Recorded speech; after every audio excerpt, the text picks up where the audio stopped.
El yo es máscara. Detrás, el vacío danza su propia ausencia infinita. La ilusión del yo, Alan Watts, y el espejo que nunca existió. Hay algo que llevas contigo a todas partes.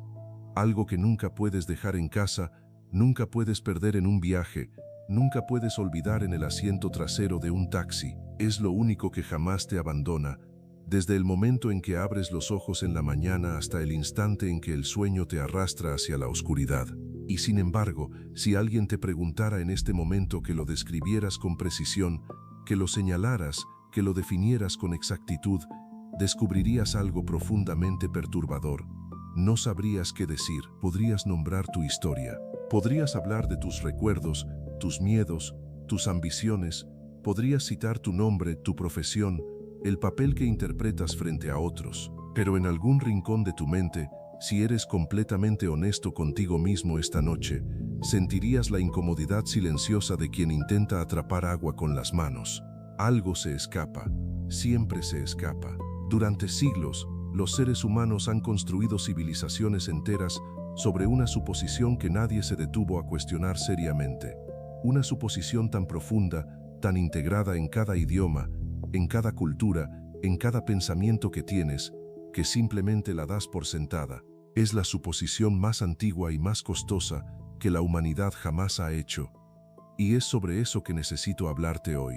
En 1960, un hombre con una copa de whisky en la mano y una capacidad extraordinaria para desorientar mentes brillantes, dio una conferencia en California que dejaría a sus oyentes con una sensación extraña. La sensación de que algo que habían creído toda su vida acababa de desvanecerse. No de manera traumática, de manera casi cómica, como descubrir que has estado buscando tus lentes durante 20 minutos y los tienes puestos. Su nombre era Alan Watts, y la cosa que se disolvía frente a sus oyentes cada noche era el yo. Watts no era un filósofo académico en el sentido convencional, era algo más inquietante que eso. Era alguien que realmente entendía lo que estaba diciendo. Había pasado décadas estudiando el budismo zen, el taoísmo, el hinduismo Vedanta, y había llegado a una conclusión que la filosofía occidental tardó siglos en atreverse a susurrar: que el yo que crees ser, ese narrador interno que vive en tu cabeza y comenta todo lo que te sucede, es una construcción, una historia que te cuentas a ti mismo, una ilusión tan perfectamente elaborada que confundes el mapa con el territorio.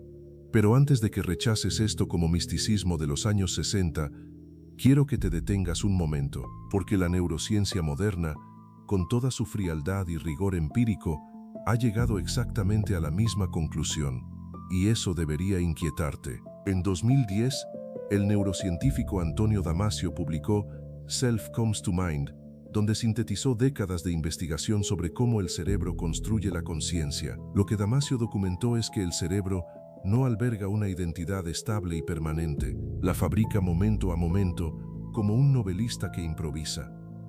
El yo que sientes no es una entidad fija, es un proceso narrativo en capas, lo que él llama el proto-sí, el sí mismo central y el sí mismo autobiográfico, cada una construida sobre la anterior en tiempo real. El cerebro recoge fragmentos de sensación, memoria e intención y los ensambla en algo que parece continuo, parece coherente, parece tuyo. Parece. El psicólogo Daniel Kahneman, ganador del Premio Nobel de Economía en 2002, distingue en su obra Thinking Fast and Slow entre dos versiones del yo: el yo experimentador, el que vive el presente, y el yo narrativo, el que recuerda y cuenta historias sobre lo que vivió. Y su investigación demuestra algo devastadoramente fascinante. El yo que crees que eres, el que toma decisiones, el que te define, el que tiene opiniones sobre quién eres, es fundamentalmente el yo narrativo. El contador de historias, no el vividor. El escritor. Piénsalo, tú no eres la experiencia de este momento. Eres la historia que te estás contando sobre este momento mientras ocurre. Y esa historia tiene un protagonista, un personaje al que llamas yo, que tiene consistencia, que tiene motivos, que tiene una dirección, un personaje que, como todos los personajes de ficción, fue inventado. Alan Watts lo sabía y se reía de ello, no con crueldad, sino con la carcajada profunda de alguien que acaba de entender el mejor chiste del universo.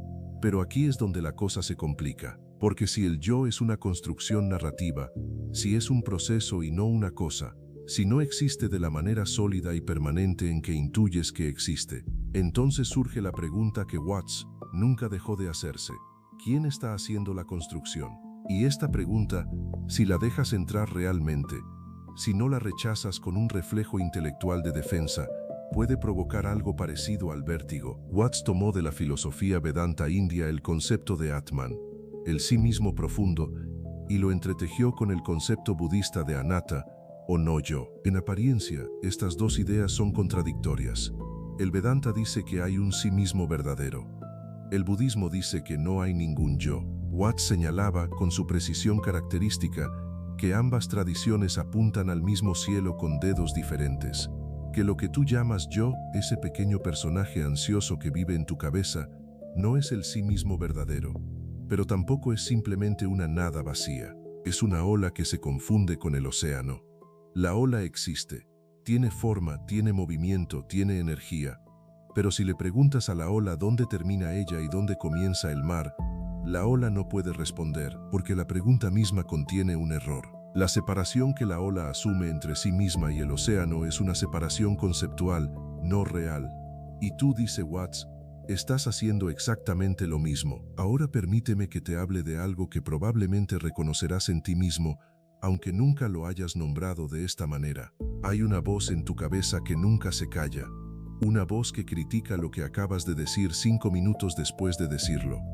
Una voz que planifica el futuro mientras está viviendo el presente. Una voz que revisa el pasado mientras deberías estar durmiendo a las 2 de la madrugada. Una voz que te dice que no eres suficiente, que eres demasiado, que los demás te juzgan, que deberías ser diferente. El psicólogo Ethan Kross, de la Universidad de Michigan, demostró en un estudio publicado en 2012 en Proceedings of the National Academy of Sciences que este diálogo interno, al que llama chatter, ruido interno, no es solo un inconveniente menor. Activa las mismas regiones cerebrales que el dolor físico, en particular la ínsula anterior y la corteza cingulada anterior.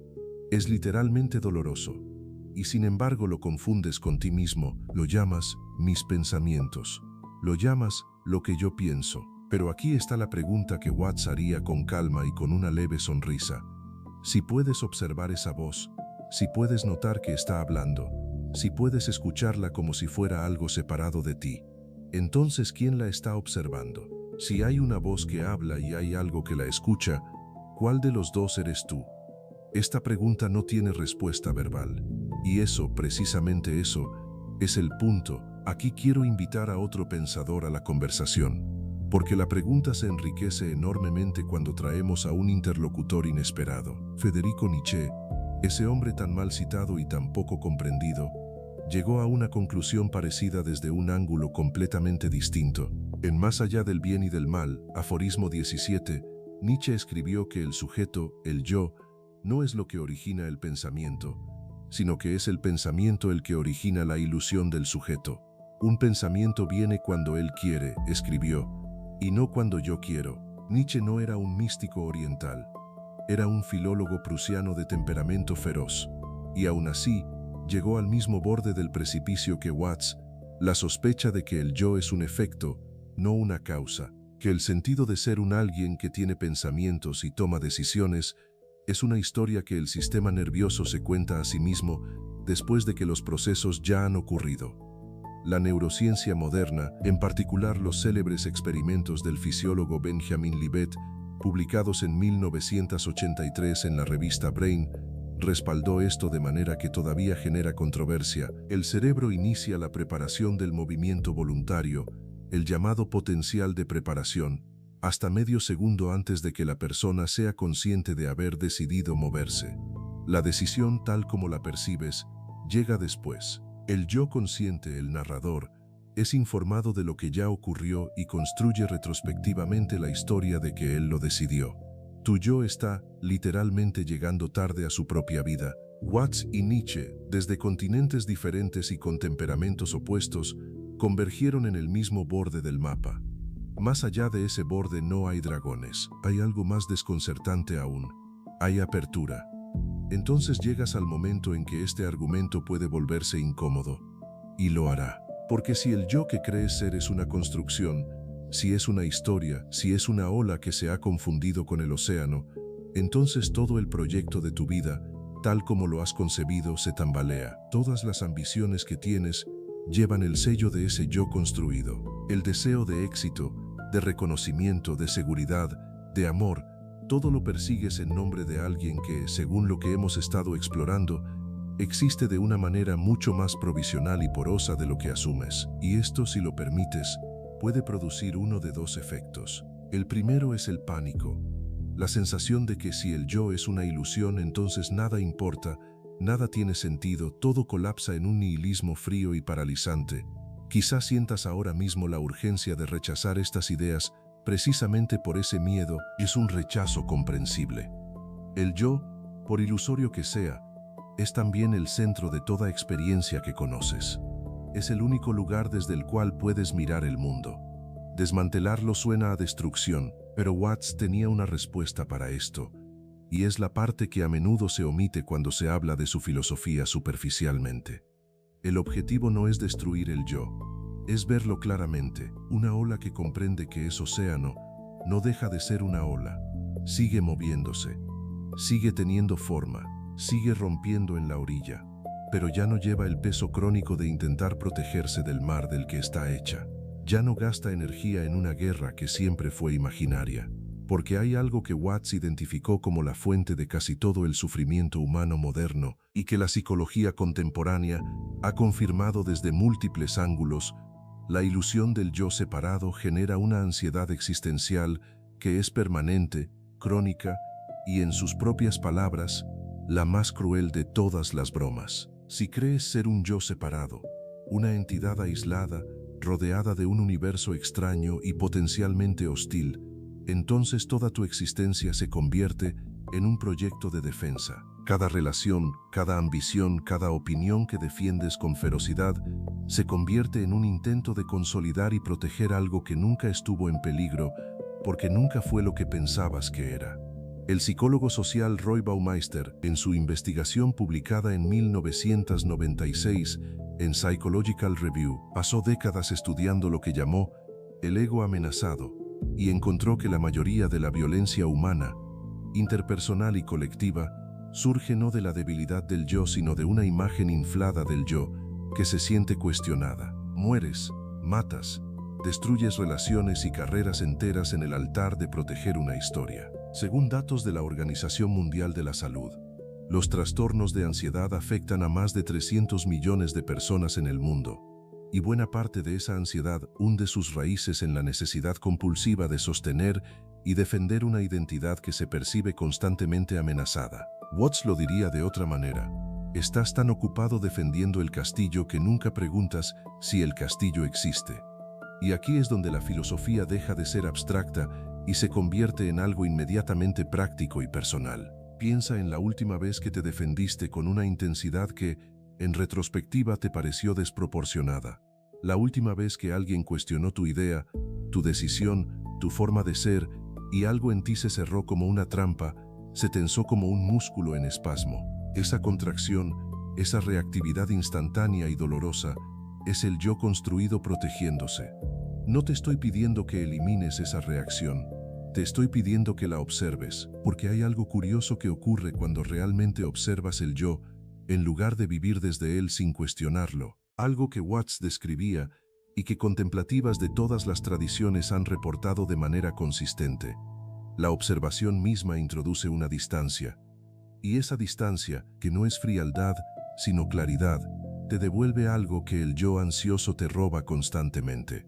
Te devuelve el presente. El neurocientífico Woodson Brewer, de la Universidad de Brown, documentó en un estudio de 2011 publicado en Proceedings of the National Academy of Sciences que las prácticas contemplativas que afloran la conciencia del yo como proceso y no como entidad fija reducen significativamente la actividad de la red neuronal de modo por defecto, que es precisamente la red asociada al ruido mental, la rumiación y la ansiedad crónica.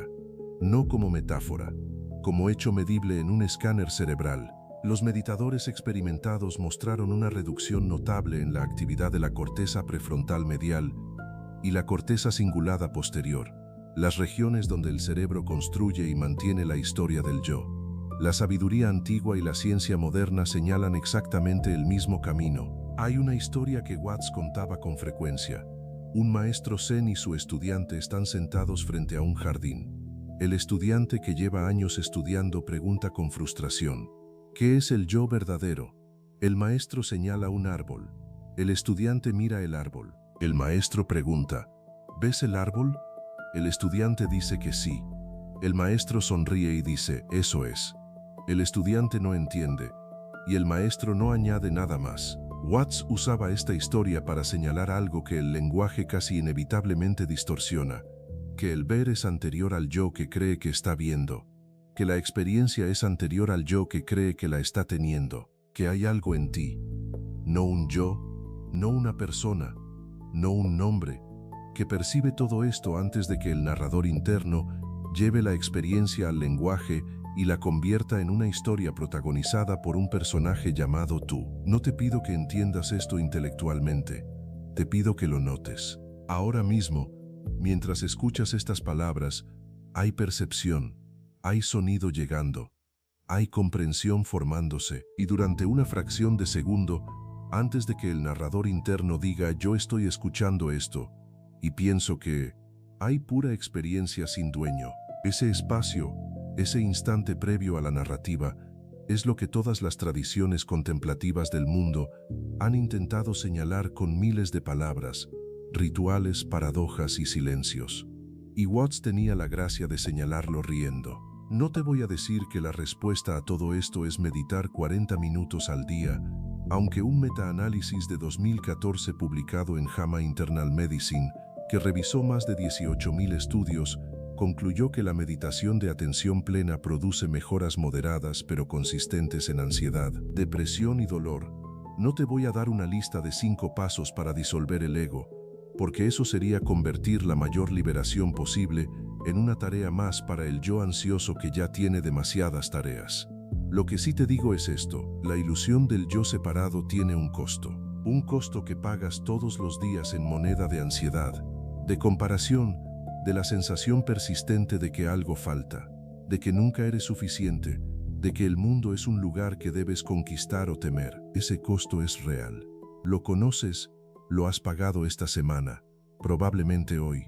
Y la posibilidad que Watts pasó su vida articulando no es la posibilidad de destruir ese yo, es la posibilidad de dejar de tomarlo tan trágicamente en serio, de usarlo como se usa un mapa, con utilidad y sin confundirlo con el territorio, de llevar el nombre, la historia, el personaje, con la misma ligereza con que llevas ropa, necesaria para el clima, pero no constitutiva de lo que eres. Nietzsche diría que esta es la tarea del espíritu libre, aquel que puede cargar su historia sin ser aplastado por ella. Watts diría que es más simple y más radical que eso, simplemente ver que la historia siempre fue tuya y nunca fue tú. Volvamos ahora al principio, a ese algo que llevas contigo a todas partes, que nunca puedes dejar en casa, que jamás te abandona, eso que, al intentar describirlo, se escapa entre tus dedos como agua. Ahora sabes por qué se escapa. No porque sea difícil de encontrar, sino porque no es una cosa que pueda encontrarse. Es el que encuentra. Es la apertura en la que ocurre toda experiencia. Es el océano que ha pasado décadas preguntándose con angustia si sus olas son suficientemente buenas, suficientemente altas, suficientemente espectaculares. Alan Watts murió en 1973, en su casa flotante en Sausalito, California, dejando detrás de él docenas de libros, cientos de conferencias y una incomodidad filosófica que el tiempo no ha disminuido sino amplificado. Porque sus preguntas no envejecen, se vuelven más urgentes en la medida en que vives en una cultura que construye identidades como productos, que te vende versiones mejoradas de ti mismo como si fueras un teléfono que necesita actualización, que mide tu valor en métricas de visibilidad y rendimiento. En ese contexto, la pregunta de Watts no es un lujo espiritual, es una cuestión de supervivencia psicológica. Y ahora, antes de que cierres esto y vuelvas al ruido del mundo, quiero dejarte con algo, no una respuesta, una pregunta. la única que, según Watts, vale realmente la pena hacerse. Si el yo que has creído ser toda tu vida es una historia, una construcción, una ola que confundió su forma con su esencia, ¿qué quedaría de ti si dejaras de contarla?